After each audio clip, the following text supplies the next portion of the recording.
بسم اللہ الرحمن الرحیم۔ میرے سامعین وقار، چند دنوں سے یہ بات سننے کو آ رہی ہے جو سوشل میڈیا کا زینت بنی ہوئی ہے۔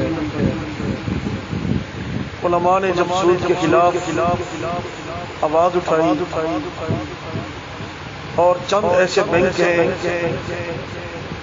جنہوں نے عدالت کا رجوع کیا، افسوس مجھے اس بات پر آتا ہے ہماری جو پاکستان کی، ہمارے وطن عزیز کی جو معیشت تباہ ہو گئی ہے، اس وقت ہمارا ملک وطن عزیز ایک بہت بڑے بحران کا شکار ہے اور مہنگائی کا شکار ہے۔ غریب بیچارہ گھی اور چینی کے پیچھے بھاگ رہا ہے، کوئی پیٹرول ڈیزل کے پیچھے بھاگ رہی ہے، نفسی کا عالم ہے۔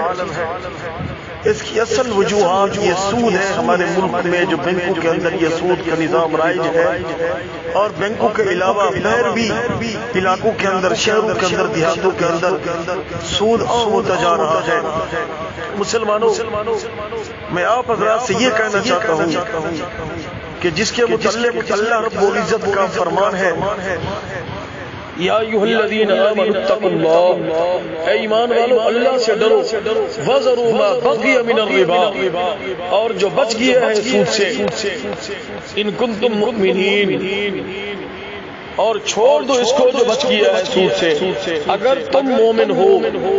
اگلی آیات میں اللہ نے کیا فرمایا؟ فَإِن لَّمْ تَفْعَلُوا، پس اگر تم نہیں چھوڑو گے سود کو، فَأْذَنُوا بِحَرْبٍ مِّنَ اللَّهِ وَرَسُولِهِ، بس اللہ اور اس کے رسول کی طرف سے تمہارے خلاف اعلان جنگ ہے۔ بتاؤ، جب اللہ کے قرآن نے کہا سود خور کے خلاف، اللہ نے فرمایا میرا اور میرے پیغمبر کا اعلان جنگ ہے، کون ٹھہر سکتا ہے رب عظیم کے سامنے؟ جس کے خلاف اللہ رب العزت کا جنگ ہو، وہ کوئی ملک سکون کر سکتا ہے اور وہ بندہ سکون پا سکتا ہے۔ تو میرے واجب الاحترام بھائیوں، بالخصوص میں حکمرانوں سے کہنا چاہتا ہوں اور ان لوگوں سے کہنا چاہتا ہوں جو سود میں مبتلا ہے، خدا کے لیے اس کو چھوڑ دیں، اللہ رب العزت سے توبہ کرے، یہ بہت بڑا گناہ ہے۔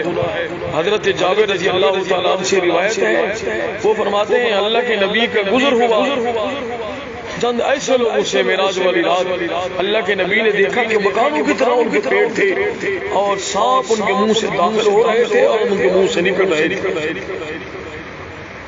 کتنی بہت بڑا عذاب ہے۔ لیکن مجھے افسوس اس بات پہ آ رہا ہے، سوشل میڈیا کے اوپر ہم سن رہے ہیں کہ عدالت عظمیٰ نے فلاں بیان بھی دے دیا، عدالت عظمیٰ نے فلاں بیان بھی دے دیا۔ میرے وطن عزیز کے تمام ادارے میرے لیے قابل احترام ہیں، لیکن میں ہاتھ جوڑ کے کہتا ہوں عدالت نے لائن لگائی ہوئی ہے بیانات کی، فلاں کے خلاف، فلاں کے خلاف، فلاں کے خلاف فیصلہ آ گیا ہے، لیکن یہ جو سود ہے اور جس نے ہمارے ملک کا بیڑا غرق کر کے رکھا ہوا ہے، جس سود نے ہمارے ملک کی نظام معیشت کو تباہ کر کے رکھا ہوا ہے، حضرت علامہ مولانا شیخ مفتی تقی عثمانی صاحب جیسے جید علماء تحقیقات انہوں نے پیش کی ہیں، انہیں بار بار عدالت سے اپیل کی ہے کہ یہ سودی نظام کو ختم کیا جائے ملک سے۔ دیکھیں کس طرح ہمارے وطن عزیز کی معیشت بنتی ہے، کس طرح غربت کا خاتمہ ہو سکتا ہے۔ لیکن افسوس مجھے اس بات پر ہے کسی نے کان نہیں دھرے، نہ عدالت کی طرف سے کوئی فیصلہ آیا، نہ حکومت کی طرف سے کوئی رسپانس ملا، اس کی طرف غور و فکر کریں۔ تو بہرحال میں گزارش کروں گا، سود بہت بڑا گناہ ہے اور اللہ اور اس کے پیارے پیغمبر کی طرف سے اعلان جنگ ہے۔ خدا کے لیے جو بندہ بھی میری آواز سن رہا ہے، جو بھی اس سود میں مبتلا ہے، وہ اللہ رب العزت کے سامنے مت آئیں، اللہ رب العزت کے سامنے مت آئیں سود کھا کر، اور اللہ رب العزت کے سامنے وہ کیسے ٹھہریں گے جن کے خلاف اللہ نے اعلان جنگ کیا ہے۔ خدا کے لیے اگر کوئی اس گناہ میں مبتلا بھی ہے، وہ اللہ رب العزت کے سامنے آئے، اللہ رب العزت کے سامنے اپنی جبیں جھکا دے، اللہ رب العزت بخشنے کے لیے تیار بیٹھے ہیں، وہ اللہ رب العزت کی ذات بخشنے کے لیے تیار بیٹھی ہے۔ خدا کے لیے آواز اٹھاؤ اور اس سودی نظام کو اپنے ملک سے اس کا خاتمہ کرو۔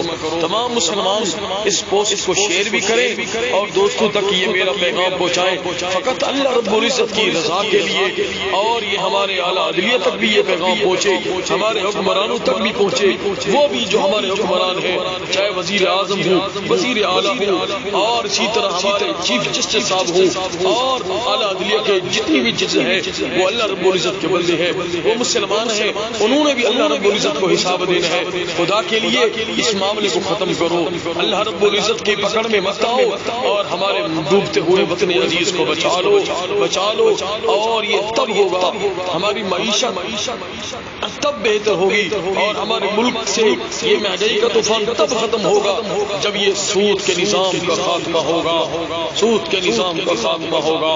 تو میں تمام مسلمان بھائیوں سے گزارش کرتا ہوں کہ خدا کے لیے اللہ رب العزت سے گڑ گڑا کر توبہ مانگے۔ جب تم توبہ کرو گے، اللہ رب العزت کے سامنے جھکو گے، تو وہ بخشنے والی ذات میرے رحیم کی ہے۔ کسی بندے کے پاس سرٹیفکیٹ نہیں ہے، نہ کسی مولوی کے پاس، نہ کسی مفتی کے پاس وہ کہہ دے کہ تم اللہ سے توبہ کرو، رجوع کرو اور تمہیں معافی نہیں ملے گی۔ نہیں، ایسی بات کوئی نہیں ہے۔ چھوڑ دو ایک سود کو۔ حدیث پاک میں آتا ہے سود دینے والا اور لینے والا اور لکھنے والا اور اس کی گواہی دینے والا، اور ان تین چار آدمیوں کے جن کا ذکر ہوا ہے، اللہ اور اس کے رسول کی اور تمام فرشتوں کی، بلکہ پوری کائنات کے اوپر لعنت ہے، یہ اللہ کے لعنت کے مستحق ہے۔ بتاؤ جو لعنت جن کے اوپر مسلط ہے، بھلا وہ قوم، وہ لوگ ترقی کر سکتے ہیں؟ ہرگز نہیں کر سکتے۔ یہ قرآن اور حدیث کا پکا فیصلہ ہے۔ خدا کے لیے توبہ کرو، اس سے بچ جاؤ۔ اللہ تعالی مجھے آپ کو عمل کرنے کی توفیق عطا فرمائے۔ وآخر دعوانا ان الحمد للہ رب العالمین۔